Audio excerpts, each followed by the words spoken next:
Sense and Sensibility Chapter 15. Mrs. Dashwood's visit to Lady Middleton took place the next day, and 2 of her daughters went with her, but Marianne excused herself from being of the party, under some trifling pretext of employment, and her mother, who concluded that a promise had been made by Willoughby the night before of calling on her while they were absent, was perfectly satisfied with her remaining at home. On their return from the park they found Willoughby's curricle and servant in waiting at the cottage, and Mrs. Dashwood was convinced that her conjecture had been just. So far it was all as she had foreseen, but on entering the house she beheld what no foresight had taught her to expect.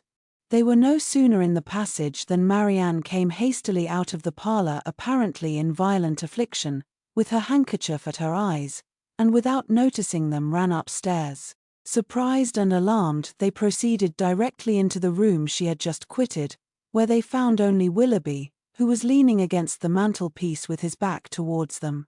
He turned round on their coming in, and his countenance showed that he strongly partook of the emotion which overpowered Marianne. "Is anything the matter with her?"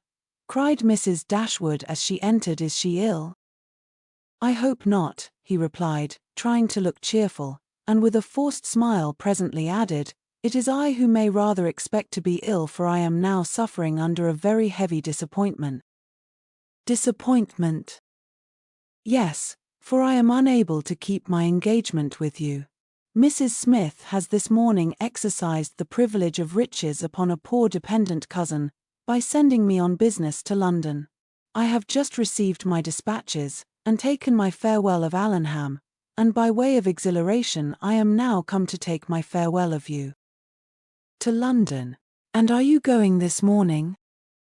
"Almost this moment." "This is very unfortunate. But Mrs. Smith must be obliged, and her business will not detain you from us long, I hope." He coloured as he replied, "You are very kind, but I have no idea of returning into Devonshire immediately. My visits to Mrs. Smith are never repeated within the 12-month. "And is Mrs. Smith your only friend? Is Allenham the only house in the neighbourhood to which you will be welcome? For shame, Willoughby, can you wait for an invitation here?" His colour increased, and with his eyes fixed on the ground he only replied, "You are too good." Mrs. Dashwood looked at Eleanor with surprise. Eleanor felt equal amazement. For a few moments everyone was silent. Mrs. Dashwood first spoke.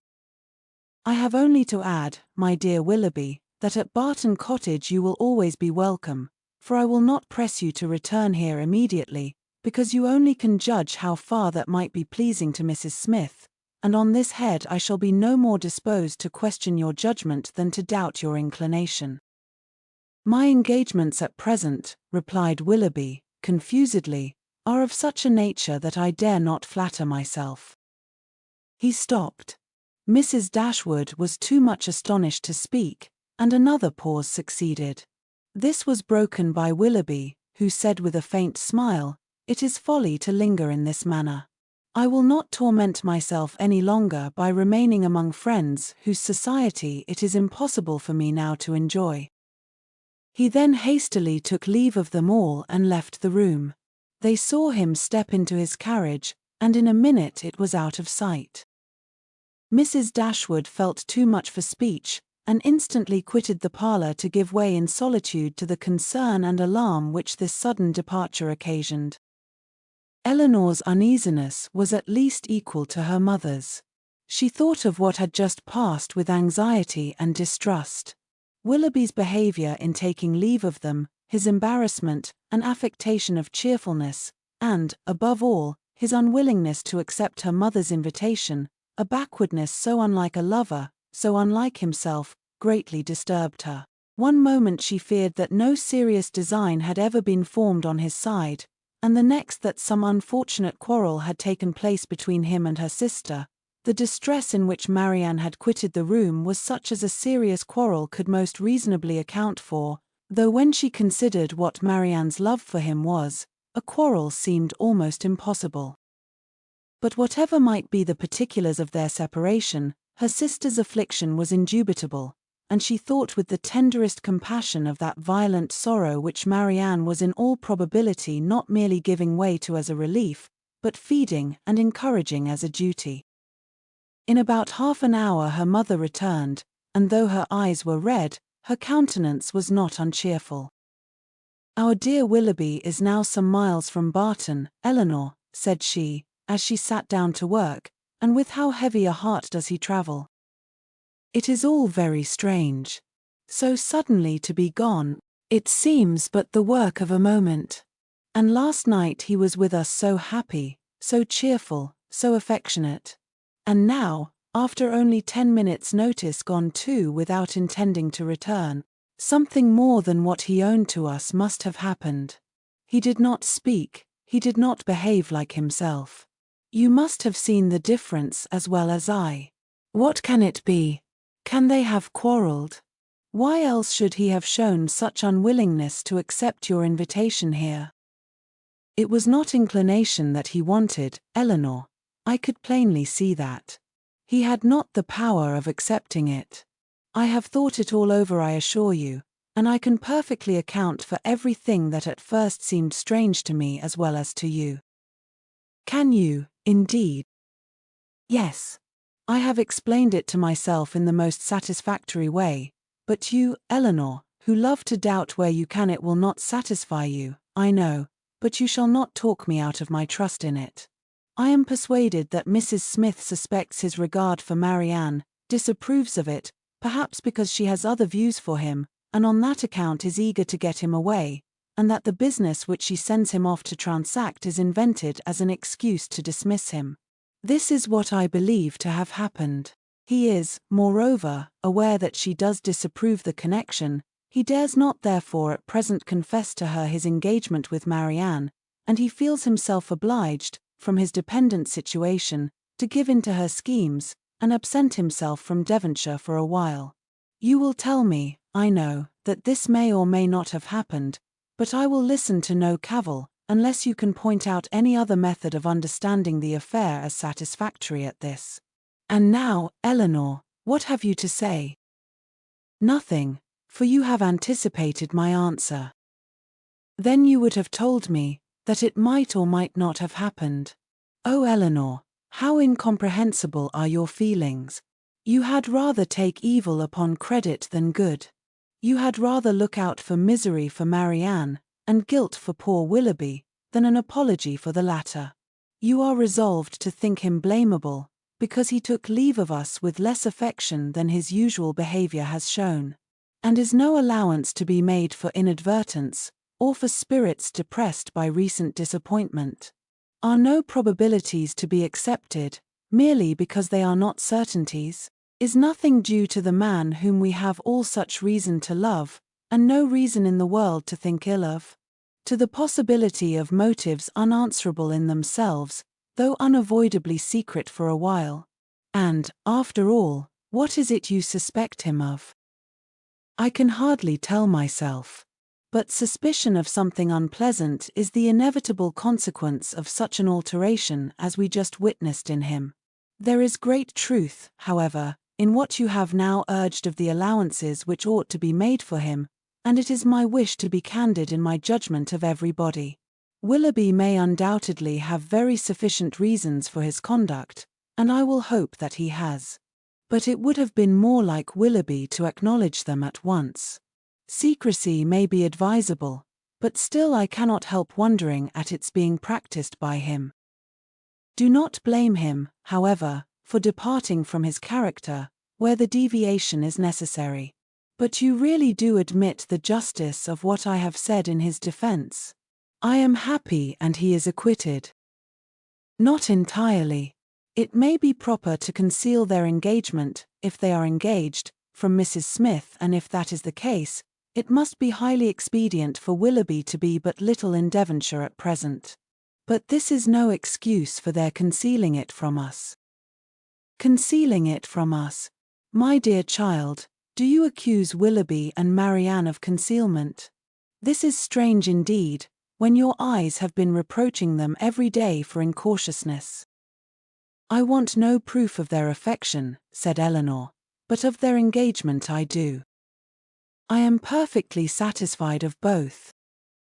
Yet not a syllable has been said to you on the subject, by either of them. I have not wanted syllables where actions have spoken so plainly. Has not his behavior to Marianne and to all of us, for at least the last fortnight, declared that he loved and considered her as his future wife, and that he felt for us the attachment of the nearest relation? Have we not perfectly understood each other? Has not my consent been daily asked by his looks, his manner, his attentive and affectionate respect? My Eleanor, is it possible to doubt their engagement? How could such a thought occur to you? How is it to be supposed that Willoughby, persuaded as he must be of your sister's love, should leave her, and leave her perhaps for months, without telling her of his affection, that they should part without a mutual exchange of confidence? I confess, replied Eleanor, that every circumstance except one is in favor of their engagement, but that one is the total silence of both on the subject, and with me it almost outweighs every other. How strange this is! You must think wretchedly indeed of Willoughby, if, after all that has openly passed between them, you can doubt the nature of the terms on which they are together. Has he been acting a part in his behavior to your sister all this time? Do you suppose him really indifferent to her? No, I cannot think that. He must and does love her, I am sure. But with a strange kind of tenderness, if he can leave her with such indifference, such carelessness of the future, as you attribute to him. You must remember, my dear mother, that I have never considered this matter as certain. I have had my doubts, I confess, but they are fainter than they were, and they may soon be entirely done away. If we find they correspond, every fear of mine will be removed. A mighty concession indeed. If you were to see them at the altar, you would suppose they were going to be married. Ungracious girl! But I require no such proof. Nothing in my opinion has ever passed to justify doubt, no secrecy has been attempted, all has been uniformly open and unreserved. You cannot doubt your sister's wishes. It must be Willoughby therefore whom you suspect. But why? Is he not a man of honor and feeling? Has there been any inconsistency on his side to create alarm? Can he be deceitful? I hope not, I believe not, cried Eleanor. I love Willoughby, sincerely love him, and suspicion of his integrity cannot be more painful to yourself than to me. It has been involuntary, and I will not encourage it. I was startled, I confess, by the alteration in his manners this morning. He did not speak like himself, and did not return your kindness with any cordiality.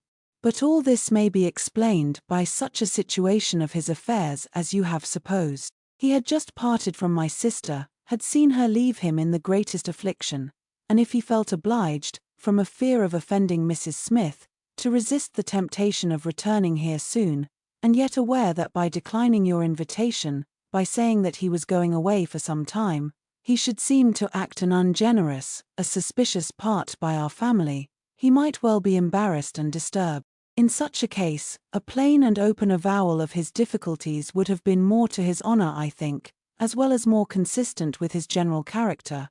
But I will not raise objections against anyone's conduct on so illiberal a foundation, as a difference in judgment from myself, or a deviation from what I may think right and consistent.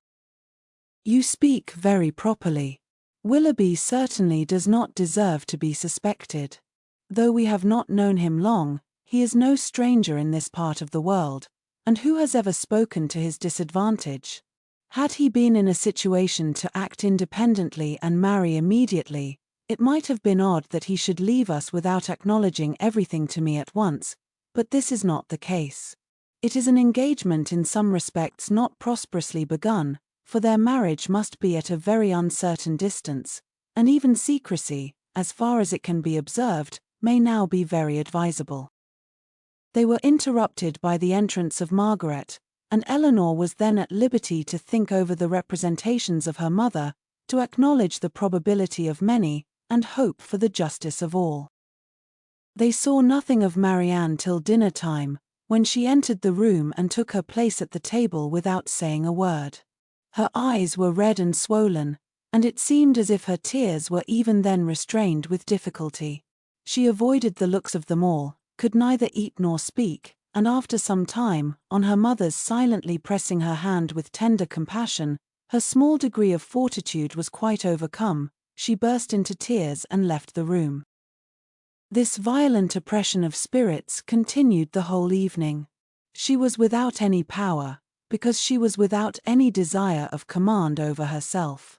The slightest mention of anything relative to Willoughby overpowered her in an instant, and though her family were most anxiously attentive to her comfort, it was impossible for them, if they spoke at all, to keep clear of every subject which her feelings connected with him.